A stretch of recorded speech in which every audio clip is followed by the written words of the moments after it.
नमस्कार, एके के न्यूज़ में आपका स्वागत है। मैं फारूक कुरैशी। शुरुआत करते हैं इस वक्त की अहम और बड़ी खबरों के साथ।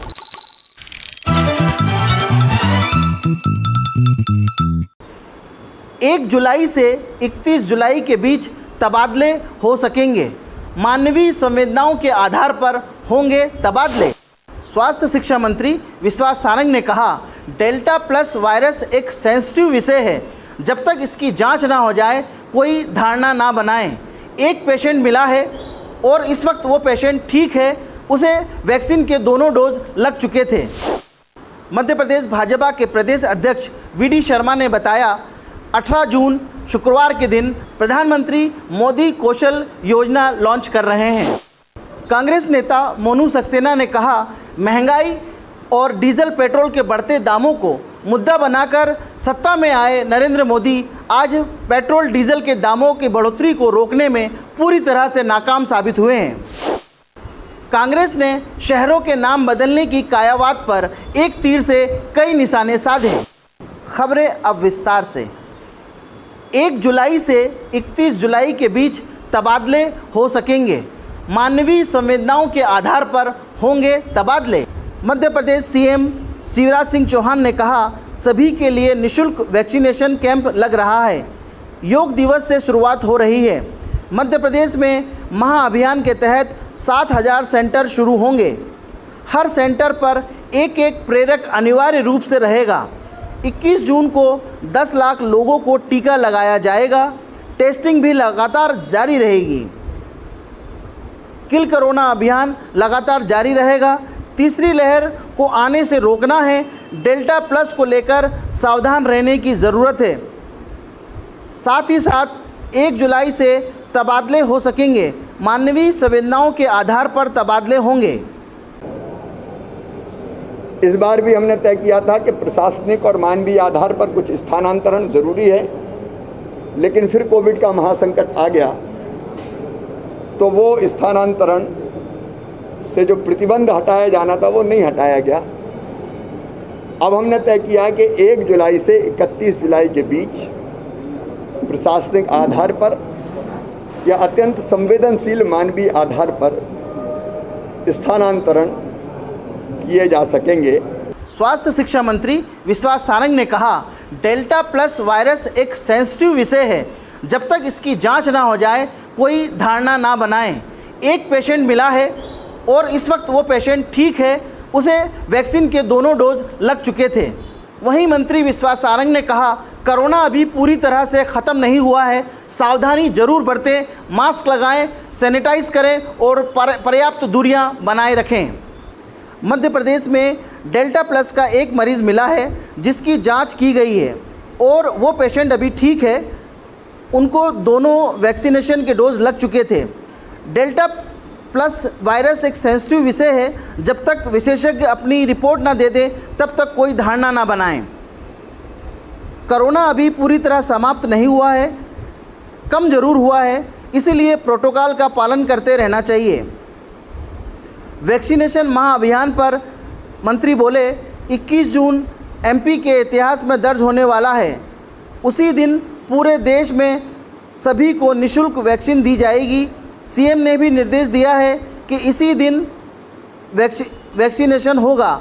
भोपाल में करीब 7,000 सेंटर स्थापित किए जाएंगे, जिसमें प्रेरक के तौर पर सभी वर्ग के लोगों को शामिल किया जाएगा। वैक्सीनेशन अभियान कांग्रेस पर साधा निशाना। वैक्सीनेशन अभियान प्रदेश की हर व्यक्ति प्रेरक बने। पत्रकार, सामाजिक संगठन सहित अन्य राजनीतिक दल के कार्यकर्ता भी शामिल होना चाहें तो वो भी शामिल हो सकते हैं, लेकिन वो सिर्फ भ्रम फैलाने का काम करने पर यकीन रखते हैं।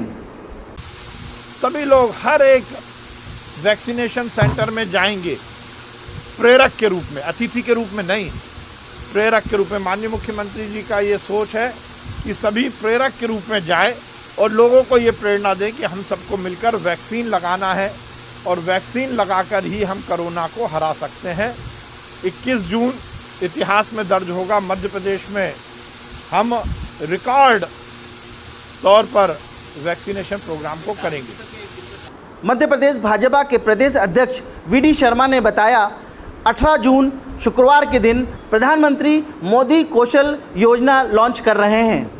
मध्य प्रदेश भाजपा प्रदेश अध्यक्ष और सांसद वीडी शर्मा ने बताया कि 18 जून शुक्रवार को सुबह 11 बजे प्रधानमंत्री मोदी कौशल विकास योजना के अंतर्गत कोविड वॉरियर्स के लिए कस्टमाइज क्रैश कोर्स प्रोग्राम देश में लॉन्च कर रहे हैं। वीडी शर्मा ने कहा कि मध्य प्रदेश में प्रोग्राम के लिए 8 सेंटर चुने गए हैं, जिसमें एक सेंटर मेरे लोकसभा क्षेत्र खजुराहो में दिया गया है, जिसके लिए मैं प्रधानमंत्री को धन्यवाद देता हूं। साथ ही प्रदेश के युवाओं से अपील की है कि प्रधानमंत्री के प्रोग्राम में सहभागिता दर्ज कराएं। प्रधानमंत्री कौशल विकास योजना के अंतर्गत कोविड वॉरियर्स के लिए कस्टमाइज क्रैश कोर्स प्रोग्राम देश के अंदर लॉन्च कर रहे हैं। मध्य प्रदेश के सभी नौजवान इसमें सहभागी बन करके अपनी महत्वपूर्ण भूमिका निभाएं। बहुत बहुत धन्यवाद। कांग्रेस नेता मोनू सक्सेना ने कहा, महंगाई और डीजल पेट्रोल के बढ़ते दामों को मुद्दा बनाकर सत्ता में आए नरेंद्र मोदी आज पेट्रोल डीजल के दामों की बढ़ोतरी को रोकने में पूरी तरह से नाकाम साबित हुए हैं। महंगाई और बढ़ते पेट्रोल डीजल के दामों को मुद्दा बनाकर सत्ता में आए प्रधानमंत्री नरेंद्र मोदी पेट्रोल और डीजल के दामों में बढ़ोतरी को रोकने में पूरी तरह से नाकाम साबित हुए हैं। अपनी मन की बात बोलने वाले पीएम जनता के मन की बात नहीं सुन पा रहे हैं। महंगाई डायन के नाम के भाजपा नेताओं और प्रधानमंत्री अपने आँख, कान और दिमाग बंद किए बैठे हैं। जनता के मन की बात सुनने और सोई हुई सरकार को जगाने आज भोपाल सांसद प्रज्ञा ठाकुर को बेशरम के फूल एवं पीएम मोदी के नाम मुर्दाबाद के नारे लगाए। वहीं भाजपा सरकार के खिलाफ भी नारेबाजी की। प्रदर्शनकारियों को पुलिस ने गिरफ्तार कर थाने ले गई। वहीं कांग्रेसी कार्यकर्ताओं के साथ मोनू सक्सेना भी उपस्थित थे। माननीय प्रज्ञा ठाकुर जो भोपाल की सांसद है, उनको ये एक ज्ञापन, हमने एक जन मन की बात एक पत्र भी लिखा है कि कब तक माननीय प्रधानमंत्री अपने मन की बात जनता पर थोकेंगे। जनता की बात भी तो सुने, जनता के मन की बात भी तो सुने, जनता के अधिकार की बात भी तो सुने, महिलाओं की बात सुने, युवाओं की बात सुने, बेरोजगारों की बात सुने। जब आज कोविड-19 में पूरे देश में रोजगार बेरोजगार सब खत्म हो चुके हैं, व्यवसाय खत्म हो चुके हैं, ऐसे में लोगों का खान पान बड़ा मुश्किल हो चुका है। ऐसे में ये महंगाई चौतरफा मार रही जनता को, तो हम ये प्रज्ञा ठाकुर जी को ये बेशरम का फूल और बेशरम देने आए ज्ञापन जनता के मन की बात पत्र के साथ में। कांग्रेस ने शहरों के नाम बदलने की कायावाद पर एक तीर से कई निशाने साधे। रानी लक्ष्मीबाई के बलिदान दिवस के मौके पर कांग्रेस ने नाम बदलने की कायावाद का श्री गणेश किया। कांग्रेस ने सीएम शिवराज सिंह चौहान को ग्वालियर का नाम बदलकर रानी लक्ष्मीबाई नगर और इंदौर का नाम बदलकर अहिल्या देवी होलकर नाम रखने का सुझाव दिया।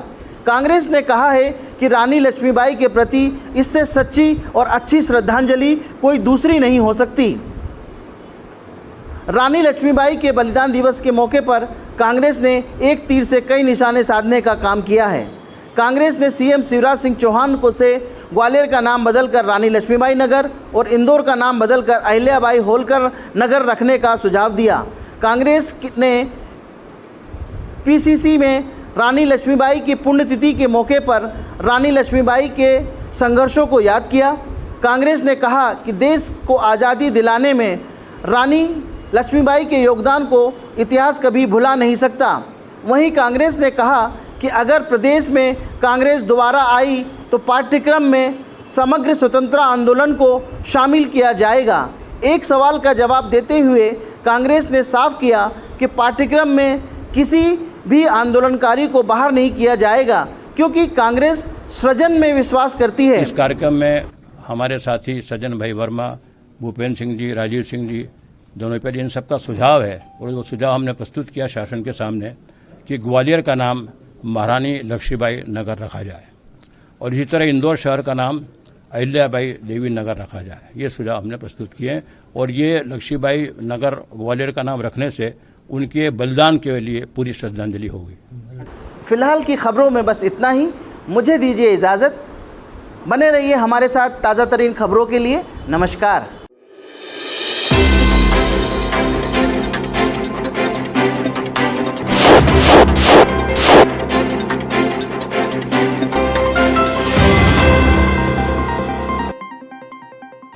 नमस्कार, आप देख रहे हैं AKK न्यूज़। खबरों की दुनिया से 24 घंटे सातों दिन हम कराते हैं आपको खबरदार।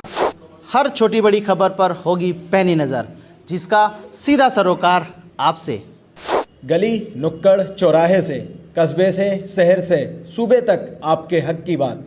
खबरों को तलाशने और तराशने के बाद न्यूज़ रूम से सीधे आप तक, और अपने अनुभव के साथ बेबाक अंदाज में सटीक खबर सही हाथों में। सही खबर दिखाना हक है हमारा।